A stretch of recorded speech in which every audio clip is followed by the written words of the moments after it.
स्वर्ग जाने का असली हकदार कौन होता है और कौन जाता है नर्क में। दोस्तों, हम लोगों को हमेशा लगता है कि पुण्य कर्म करने वालों को स्वर्ग की प्राप्ति होती है तथा नीच क्रूर पापी लोगों को नर्क में जाना पड़ता है, लेकिन आप गलत है। इस कथा के माध्यम से हम आपको बताएंगे कि स्वर्ग जाने का असली हकदार कौन है और वह कौन से कर्म है जिससे सारे कष्ट और पाप समाप्त हो जाते हैं। तो आइए दोस्तों, जानते हैं इस पवित्र कथा के माध्यम से। एक बार धरती लोक पर 4 व्यक्तियों की मृत्यु एक ही साथ हुई थी। वे लोग विचारों में अलग अलग और अलग अलग प्रदेशों के रहने वाले थे। केवल संयोग से ही उन चारों का अंत एक ही समय पर हो गया था। एक ही समय पर यम के दूत उन चारों को लेने के लिए आए थे। मरने वालों में एक तो किसी प्रदेश का राजा था, दूसरा बड़ा धनी व्यापारी था, तीसरा एक पूजा पाठ करने वाला पंडित था और चौथा गरीब मजदूर था जो दिन भर मेहनत करके अपने परिवार का पालन पोषण करता था। चारों की आत्माओं को लेकर यमदूत धर्मराज की सभा में आकाश मार्ग से लेकर जा रहे थे और यमराज की सभा में पहुंचे तो उनके सम्मुख जाकर सभी खड़े हो गए।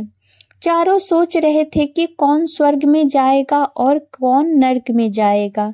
यमराज अपने आसन पर विराजमान नहीं हुए थे, उससे पहले ही चारों आपस में बातचीत करते हुए स्वयं को ही स्वर्ग का मिलना चाहिए यह कहने लगे। सबसे पहले राजा कहने लगा, देखो मुझे तो धर्मराज पक्का स्वर्ग में ही भेज देंगे, क्योंकि मैं एक विश्वविख्यात राजा हूँ। मैंने अपने अनेक सत्कर्मों से धरती लोक पर अपना खूब नाम कमाया है। चारों तरफ लोग मेरे अच्छे कर्मों की चर्चा करते हैं। कभी कोई मेरे द्वार से हाथ खाली नहीं गया।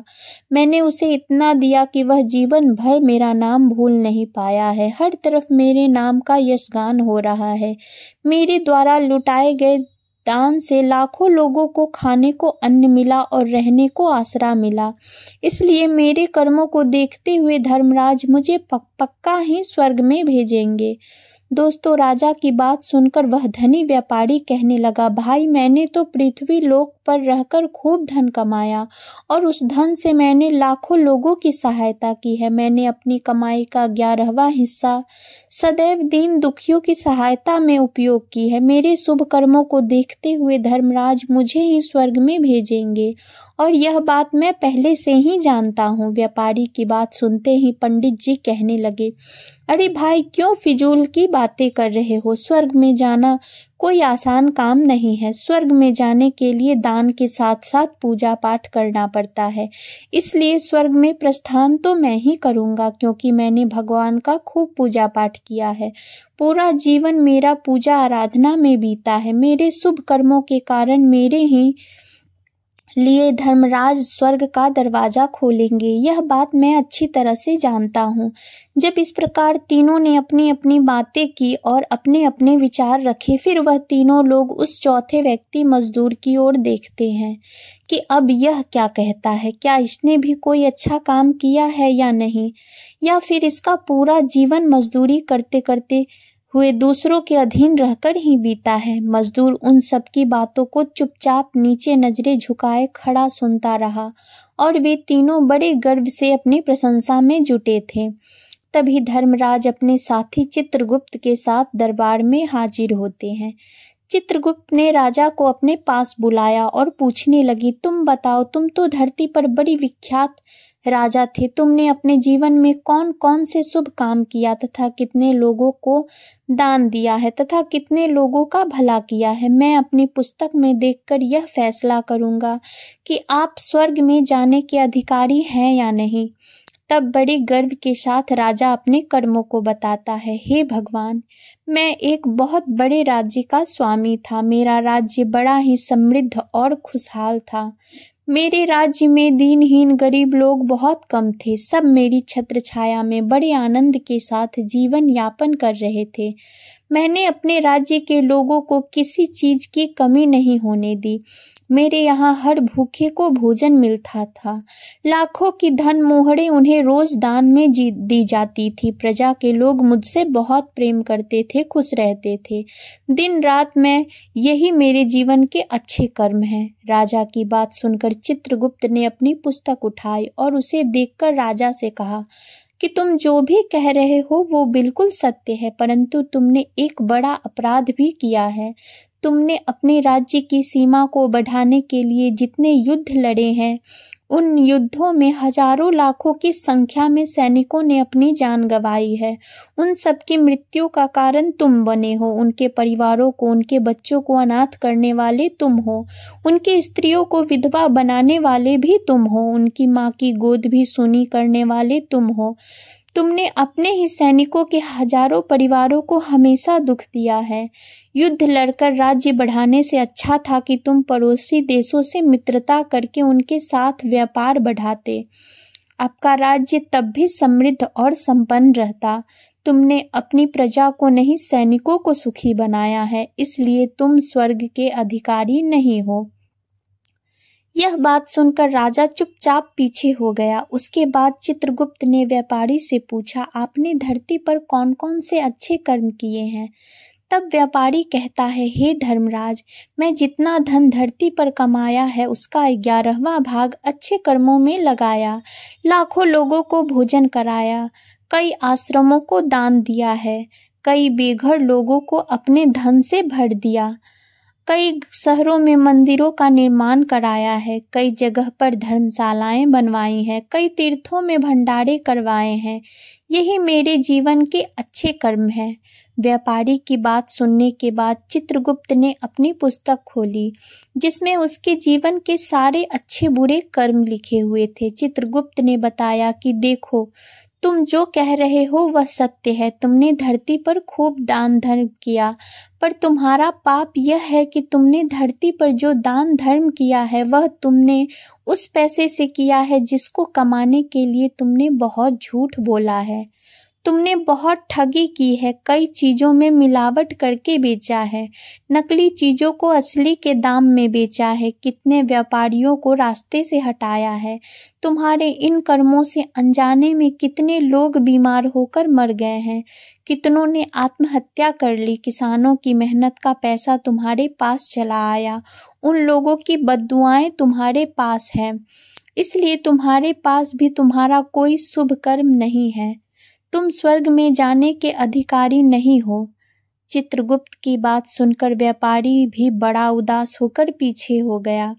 उसके बाद पंडित जी को आगे बुलाया और पूछने लगे, तुम बताओ, तुमने अपने जीवन में कौन कौन से अच्छे कर्म किए हैं? तब पंडित जी कहने लगे, हे भगवान, मैं हजारों लोगों को ज्ञान दिया हूँ, हजारों के घरों में पूजा पाठ कराया है, दिन रात मैंने ईश्वर का जप तप किया है, हजारों कन्याओं का विवाह कराया है, लाखों पिंडदान श्राद्ध कराए हैं, अनगिनत लोगों को मार्गदर्शन किया है।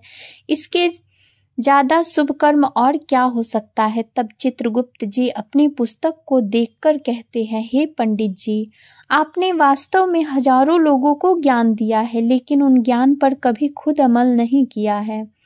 आपने सैकड़ों यज्ञ अनुष्ठान कराए, पर उनमें से निस्वार्थ भाव से नहीं कराया है। कोई कर्म नहीं था। तुम हमेशा से धन के लालची रहे हो, इसलिए तुम स्वर्ग में जाने के अधिकारी नहीं हो। अब तो उदास होते हुए पंडित जी भी पीछे हो गए। अब बचा केवल मजदूर। वह मजदूर यह सब देखकर बड़ा हैरान था कि अब तक वह जिनको इतना महान समझ रहा था, उनमें से कोई भी स्वर्ग का अधिकारी नहीं रहा। तो मैं कैसे स्वर्ग जा सकता हूँ? मुझे तो स्वर्ग की कल्पना भी नहीं करनी चाहिए, क्योंकि मैं तो कभी पूजा पाठ, जप तप या दान करने के लायक भी नहीं था। तो शुभ कर्म कहाँ से करता? मैं तो मेहनत मजदूरी करके सारे जीवन अपने परिवार का भरण पोषण करता रहा। वह मजदूर यह सब बातें सोच ही रहा था, इतने में ही चित्रगुप्त ने उसे भी आवाज लगा दी और उससे पूछा, किंतु वह मजदूर तो पहले से ही कहने लगा, भगवान, मैंने धरती पर एक गरीब के घर में जन्म लिया था। दान धर्म पूजा पाठ करने के तो मैं लायक ही नहीं था। मैं शुभ कर्म कहाँ से करता। मैं तो अपने परिवार का भरण पोषण बड़ी मुश्किल से कर रहा था। मैं जानता हूँ भगवान कि मैं स्वर्ग जाने का अधिकारी नहीं हूँ। मैं धरती पर भी नर्क ही भोगा है मैंने, और आगे भी नर्क में ही जाने की हैसियत है। किंतु हे प्रभु, मेरी एक इच्छा है। मैं स्वर्ग तो नहीं जा पाऊंगा, किंतु मैं एक बार स्वर्ग को अपनी आंखों से देखना चाहता हूँ। इससे अधिक मेरी कोई इच्छा नहीं है, क्योंकि मैंने ऐसा कोई काम नहीं किया है जो कुछ देर के लिए ही मुझे स्वर्ग में पहुंचा दे। मजदूरी के बाद मेरे पास समय नहीं बच पाता था। बचा हुआ समय मैं अपने बूढ़े माँ बाप की सेवा में लगा देता, उन्हें खिलाता पिलाता, उनके वस्त्र बदलता। यही मेरी दिनचर्या थी। मुझे तो मंदिर में जाने का भी अवसर नहीं मिलता था। मजदूर की बात सुनकर चित्रगुप्त ने अपनी पुस्तक में देखकर पूछा कि मानव, तुम सोचकर बताओ कि तुमने कभी तो अपने जीवन में कोई शुभ कर्म किया होगा। तब मजदूर अपने पूरे जीवन काल के घटनाक्रम को याद करते हुए सोचता है कि हाँ, एक बार उसे बहुत जोर से भूख लगी थी। वह खाने के लिए बैठा ही था कि इतने में एक बहुत ही कमजोर बीमार कुत्ता, जो ठीक से चल भी नहीं पा रहा था, वह आकर मेरे सामने बैठ गया और मेरी रोटी की ओर गौर से देखने लगा। मैं समझ गया कि यह कुत्ता बहुत भूखा है। मेरे अंदर से आवाज आई कि बेजुबान जानवर को भूखा छोड़कर तू कैसे खा सकता है। मैंने स्वयं उस रोटी को न खाकर उस कुत्ते को खिला दिया और उस दिन मैं दिन भर भूखा रहा। मजदूर की बात सुनकर चित्रगुप्त मुस्कुराए और उसका हाथ पकड़कर बड़े सम्मान के साथ उसे स्वर्ग में लेकर गए और बोले, वास्तव में आप ही स्वर्ग में रहने के अधिकारी हो। प्राणियों पर दया दिखाना शुभ कर्म है। प्राणी जो भी काम निस्वार्थ भाव से करता है, वास्तव में उसका ही उसे सबसे बड़ा पुण्य मिलता है। निस्वार्थ भाव से किया गया जन कल्याण के लिए एक छोटा से छोटा काम ही आपको सैकड़ों पाप को नष्ट कर देता है। लोगों से लालच, मोह और स्वार्थ के वशीभूत होकर किया गया शुभ कर्म भी फलदायी नहीं होता। अच्छे कर्म अच्छी भावना के साथ करना चाहिए। ऐसा नहीं होना चाहिए कि आपने किसी से धन छीन कर या चुरा कर कोई कार्य किया हो और इस धन को दान पुण्य में लगा दिया हो, तो वह धन आपको कभी नरक में जाने से उबार नहीं सकता। दोस्तों, स्वर्ग में वही व्यक्ति जाता है जो निष्काम और निस्वार्थ भाव से प्राणियों की सेवा की हो। भले ही उसके जीवन में एक पैसा उसने दान न किया हो, पर वह जिस लायक था अपने सामर्थ्य के अनुसार उसने निस्वार्थ भाव से जो भी काम किया है, वही उसकी मुक्ति का रास्ता तय करता है। तो आशा करते हैं आपको यह कथा अवश्य अच्छी लगी हो। अगर अच्छी लगी हो तो वीडियो को लाइक और चैनल को सब्सक्राइब जरूर करें। धन्यवाद।